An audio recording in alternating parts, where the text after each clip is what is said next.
ఈ వీడియో నిన్న చేసినటువంటి లాంగ్ వీడియోకి కంటిన్యూషన్ అండి. యాక్చువల్లీ ఇక్కడ ఏంటంటే వేసుకునే బట్టలు తర్వాత మా బాబుకి చిన్నగైన బట్టలు కూడా మొత్తం సెపరేట్ చేయడం జరిగిందనమాట. అయితే చాలా చాలా బట్టలైతే ఉన్నాయి. దగ్గర దగ్గర ఒక 40 జతల బట్టలే మాత్రం వాడికి పొట్టిగా అయిపోయినాయనమాట. అసలు ఎంత కొత్తగున్నాయంటే ఫ్రెండ్స్, అసలు వాడు తీసుకున్నప్పటి నుంచి నాకు తెలిసి అవన్నీ కూడా ఒక వన్ టైమ్ వేసుకున్నాడు, 2 టైమ్స్ వేసుకున్నాడు. అంతకు మించి ఎక్కువ వేసుకొనలేదు. కొత్త బట్టల్లాగా అయితే ఉన్నాయి. దగ్గర దగ్గర 40 జతల దాకా ఉన్నాయన్నమాట. నాకైతే చాలా చాలా బాధ అనిపించింది.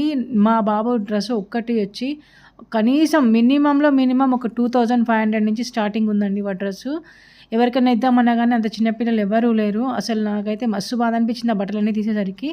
మొత్తానికైతే మా బాబుని వాడికి నచ్చినవి యేసుకొని చూడరా వస్తాయంటే తీసి పెడతా అంటే వాడు వేసుకోవడం జరిగింది. చిన్నవన్నీ ఒక దగ్గర పెట్టేసి రానివి మాత్రం పక్కన పెట్టేసి బ్యాగ్‌లో పెట్టేసాననమాట. ఇది ఈరోజు నా మినీ వ్లాగ్. నచ్చితే లైక్ చేయండి, షేర్ చేయండి, సబ్స్క్రైబ్ చేయండి. చాలా చాలా బాధ అనిపిస్తుంది ఫ్రెండ్స్.